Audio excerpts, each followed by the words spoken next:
Good morning, friends. I am Murli from Simej College and आज की इस video में मैं स्टार्ट करने जा रहा हूँ फाइल सिस्टम के बारे में। मेरी मोस्टली कोशिश होती है कोई भी वीडियो मैं सीरीज में बनाऊं जिससे कि एक टॉपिक कंप्लीटली कवर्ड हो।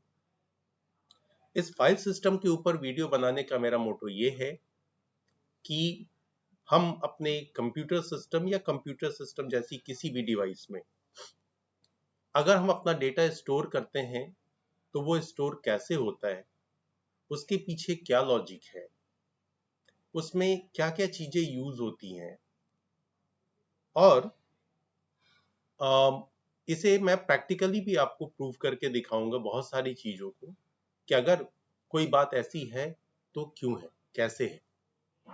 दूसरी चीज कि हम कई बार कंफ्यूज भी होते हैं अपने ही स्टोरेज को लेकर के। जैसे फॉर एग्जांपल मेरे किसी पेन ड्राइव में एक बड़ी फाइल जा रही है, उसी पेन ड्राइव में दूसरी पेन ड्राइव में बड़ी फाइल नहीं जा रही है, क्यों। एक और मेजर क्वेश्चन कि आखिर डेटा हमारा फॉर्मेट होने के बाद भी रिकवर कैसे हो जाता है, डेटा छोटे से प्लेट पे या छोटे से चिप में कैसे स्टोर हो जाता है। ये बहुत सारे कंफ्यूजन हैं, उनको क्लियर करना मेरा मोटो है इस वीडियो सीरीज से। तो आज की मेरी वीडियो फाइल सिस्टम से रिलेटेड स्टार्ट होगी। ये एक इंट्रोडक्शन वीडियो है। सबसे पहली चीज कि फाइल सिस्टम यानी कि हमारे कंप्यूटर सिस्टम या कंप्यूटर सिस्टम जैसी किसी भी डिवाइस में अगर हम कोई अपना डेटा स्टोर करते हैं तो उस डेटा का फॉर्मेट होता क्या है। वो डेटा हमेशा एक फाइल होती है। भले ही हमें लगता है कि मैंने एक फोल्डर के अंदर फाइल को रखा है, लेकिन फोल्डर भी एक फाइल होती है। एक कंप्यूटर सिस्टम के लिए जितनी भी चीजें हैं वो सारी फाइल ही होती है। वो फाइल हैंडलिंग ही करता है, चाहे हमारे फाइल का एक्सटेंशन नेम कुछ भी क्यों ना हो। चाहे हम सिंपल डॉट टीएक्सटी फाइल बनाएं, हम कोई डॉक फाइल बनाएं, पीडीएफ बनाएं, पीपीटी बनाएं, तमाम जितने भी MP4 हो, MP3 हो, जितने भी एक्सटेंशंस आपको दिखाई देते हैं वो सारे जो एक्सटेंशन हैं वो डिफरेंट फाइल फॉर्मेट को रिप्रेजेंट करते हैं, लेकिन ओवरऑल है तो वो एक फाइल।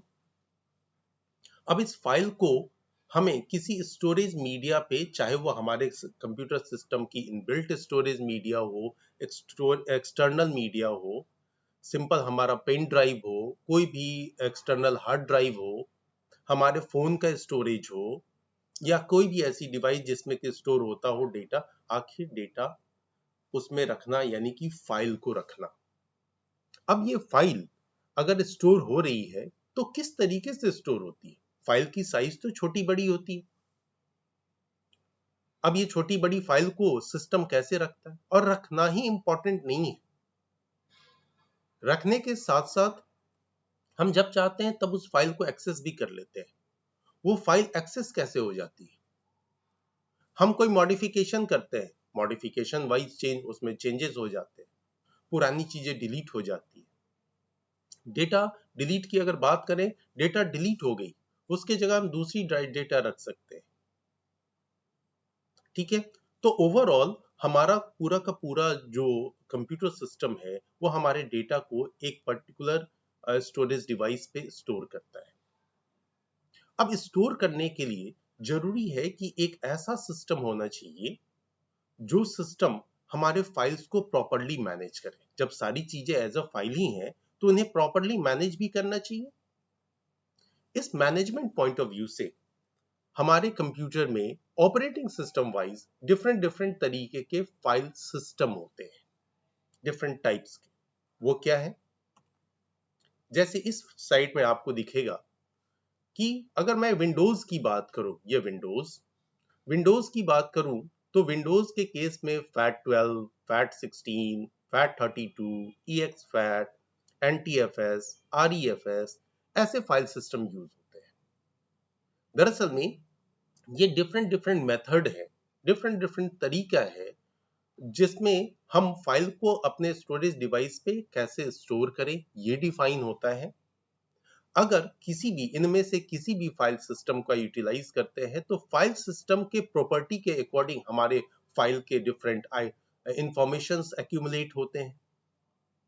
साथ में ये डिफाइन होता है कि कौन से फाइल सिस्टम कितने बड़े फाइल को सपोर्ट करेगी, सिंगल फाइल को, और सिंगल फाइल के साथ साथ वो सिंगल ड्राइव, यानी कि एक पर्टिकुलर पार्टीशन।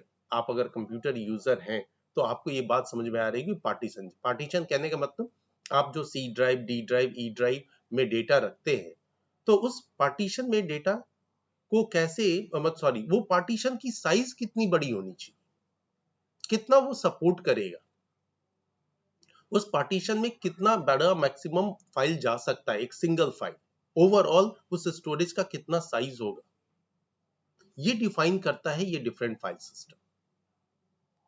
इसीलिए इसमें वेरिएशन है। हाँ, एक और इंपॉर्टेंट चीज आती है डेटा सिक्योरिटी।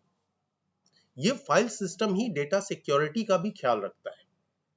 अब डेटा सिक्योरिटी के लिए इसमें डिफरेंट मैकेनिज्म है। जैसे हम लोग आज की डेट में सिक्योरिटी सिस्टम में समझते हैं कि डेटा हमारा एनक्रिप्टेड हो तो हमारा डेटा सिक्योर है।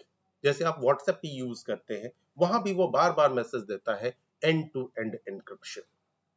एनक्रिप्शन की बात आती है, एनक्रिप्शन को सिंगल लाइन में अगर खत्म करें तो बहुत ही सिंपल वर्ड में आप समझ सकते हैं कि रीडेबल डेटा को अनरीडेबल फॉर्मेट में कन्वर्ट कर देना, जो इजिली रीडेबल ना हो। रीडेबल तो हमें करना ही है, एनक्रिप्टेड डेटा को भी रीड करना है, लेकिन उसके रीड करने का तरीका बदल जाए। कहने का मतलब ये कि कोई अनऑथराइज्ड यूजर उसे ना पढ़ ले। जैसे विंडोज में हम डिफरेंट फाइल सिस्टम्स को यूज करते हैं, उसी तरीके से हम लिनक्स में भी यूज करते हैं। लिनक्स में भी डिस्ट्रीब्यूशन के अकॉर्डिंग थोड़े फाइल सिस्टम चेंज होते हैं। मैंने स्पेशली लिनक्स की बात की है, तो यहाँ पे ext2, ext3, ext4, zfs and btrfs, ये डिफरेंट फाइल सिस्टम्स हैं जो यूज होते हैं। अब लिनक्स की मशीनें तो नॉर्मली एक आम यूजर जो है कम ही यूज करता है, लेकिन एक आईटी पर्सन जो है वो लिनक्स की मशीन को जरूर यूज करता, तो आपको इधर ये दिखाई देगा फाइल सिस्टम। उसके बाद अब यूजर मैक के भी हैं, मैक ऑपरेटिंग सिस्टम भी यूज करते हैं। तो मैक ऑपरेटिंग सिस्टम में जो फाइल सिस्टम यूज होती है वो है एपीएफएस, एचएफएस प्लस। तो ये डिफरेंट फाइल सिस्टम है, और ये मैंने थोड़े लिखे हैं जो पॉपुलर फाइल सिस्टम्स, इससे भी ज्यादा होते हैं, हंड्रेड्स ऑफ फाइल सिस्टम्स है। लेकिन हर फाइल सिस्टम की जो प्रॉपर्टी है वो जो है अलग अलग होती है, अलग अलग फीचर होते हैं। इन सब को हम समझेंगे बारी बारी से, मैं आपको प्रैक्टिकली बताऊंगा। तो ओवरऑल इन फाइल सिस्टम्स के हेल्प से हम अपने स्टोरेज मीडिया पे डेटा को स्टोर करते हैं, स्टोर डेटा को ड्राइव करते हैं, स्टोर डेटा में मॉडिफिकेशन करते हैं, स्टोर डेटा की सिक्योरिटी रखते हैं, स्टोर डेटा पे डिफरेंट टाइप के प्रिविलेजेस देते हैं, यानी परमिशन सेट करते हैं। अब मैं अपनी नेक्स्ट वीडियो में जो है वो आपको सबसे पहले तो बताऊंगा कि स्टोरेज मीडिया पे डेटा स्टोर होती कैसे है। ठीक है, so this is my introduction part. अगर आपको ये बढ़िया लगा हो तो मेरी इस वीडियो सीरीज को आप कंटिन्यू देखिए, जितने भी वीडियोस मैं पोस्ट करता हूँ।